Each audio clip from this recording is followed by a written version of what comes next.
Okay, this is Jeff Plaut. Voice check, everything okay?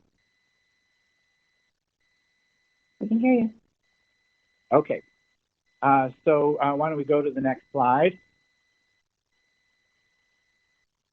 So the mission status for 2001 Mars Odyssey, we are currently in the first year of a 3-year extended mission. This is our extended mission number 8.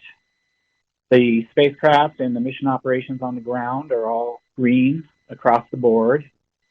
We have 3 out of our 4 reaction wheels fully functional. We've transitioned to attitude determination using the STAR camera, and this preserves the lifetime on the inertial measurement unit, which we do need in case of a safe mode or for certain maneuvers. We have a good 10 years of fuel remaining. We burn the fuel at a very low rate, so plenty of fuel in the tanks.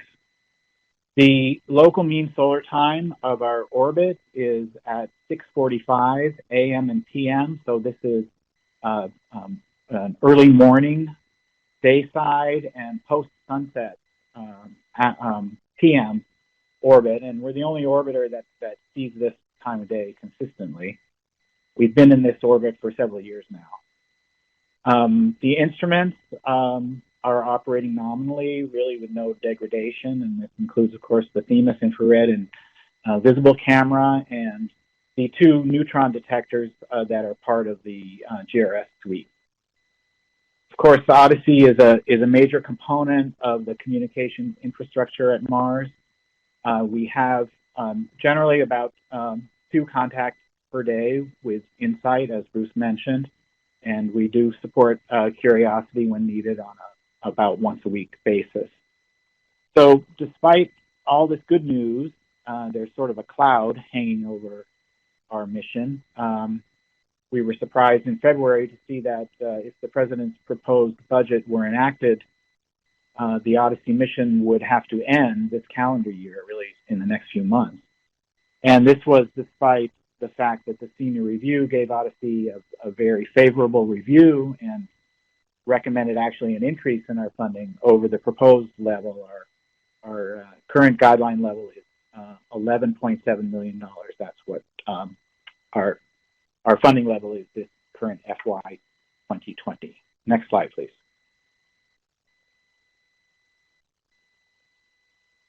So as part of our proposal for extended mission number 8, we received actually high marks from the senior review panel that our science objectives were aligned with the MEPAG goal areas of life, climate, geology, and preparing for humans.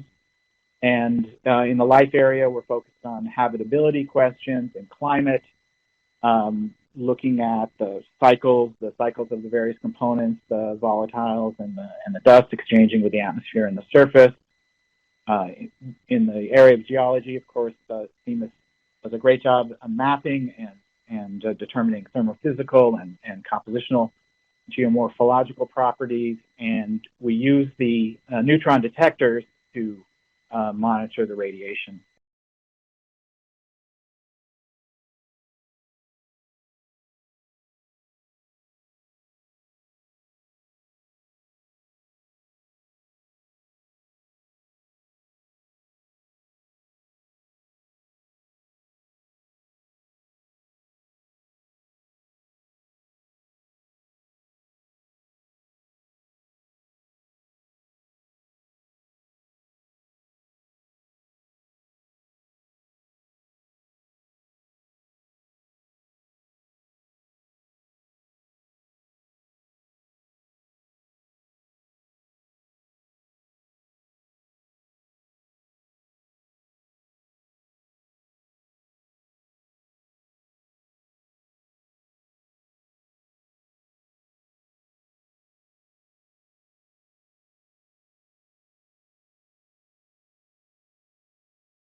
I need to back.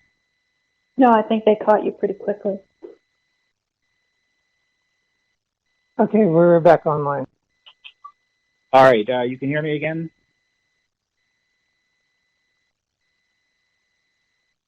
We can hear you on the speaker line. And we can hear you Okay. over I do, WNet. yes, in the Adobe Connect.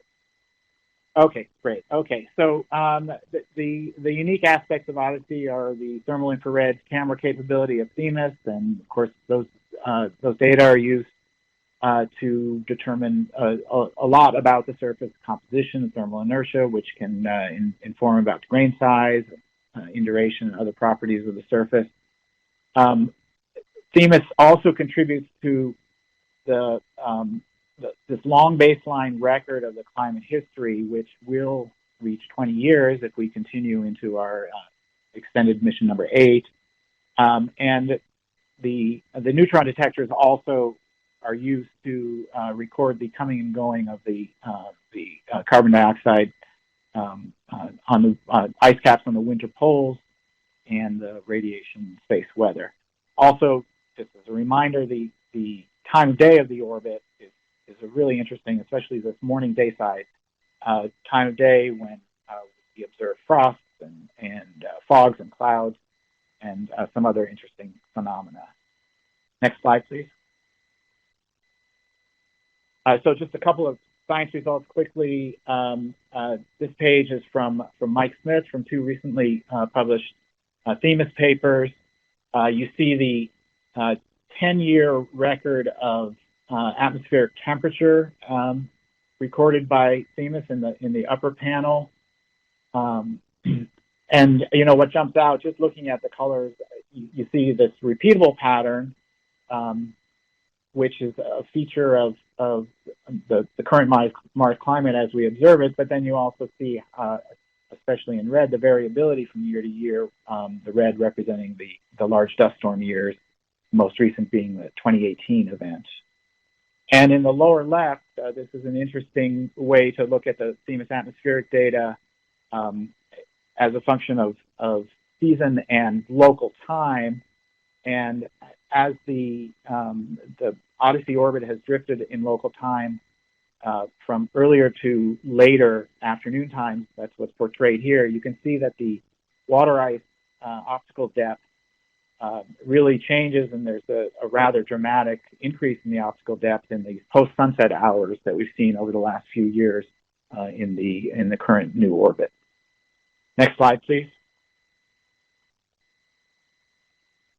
And you heard about Phobos in the MMX presentation. For the last few years now, we've been conducting a thermal imaging campaign of Phobos, and these are a few of these results from different phase angles.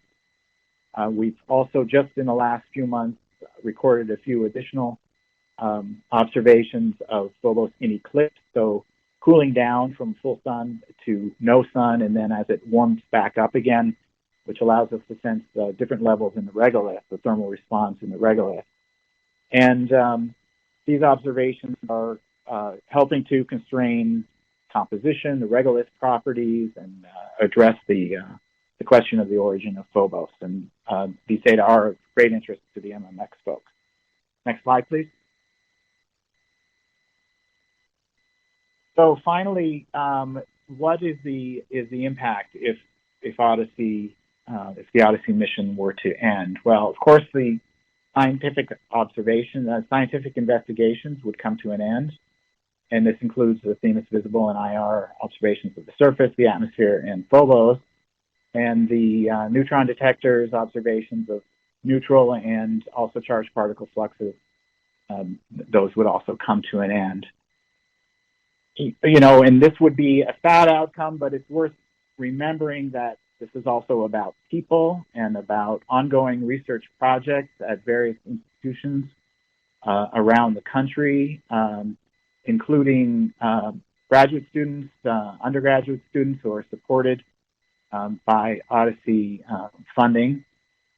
And in a time of uncertainty for people's employment, this seems like an awkward time to be laying off more.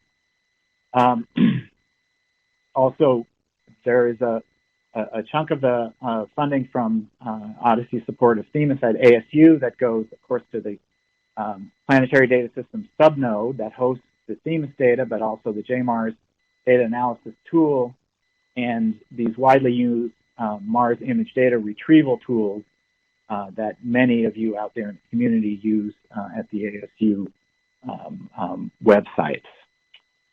Of course, the end of this would also lead to the end of Odyssey's role in the communications infrastructure for the landed assets, and this would disrupt the relay network, not only for the landed assets, and especially at a time when a new rover is arriving with 2020, but also then it sort of reverberates throughout the entire infrastructure to the other orbiters and then back again to the other landed assets. So kind of a domino effect there.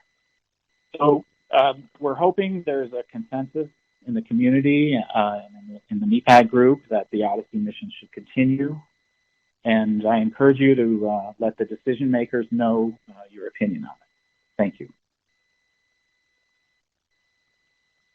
Right, thanks very much. It is time for our break, and it looks like questions are being answered, but I wanted to give an opportunity for questions that could be asked very quickly so that people do have enough time for a break. Is there any one quick clarification question, Randy, for this last talk?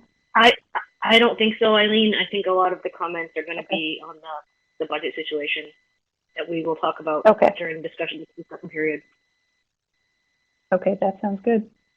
All right, I encourage everybody to certainly continue to ask questions, but get up, walk around, find your pet, get your kids, get outside, do whatever you need to in the next 15 minutes to give yourself a break. And we will get back online at 11:55 a.m. Pacific time. That would be 2:55 p.m. Eastern time. So we'll hear you then.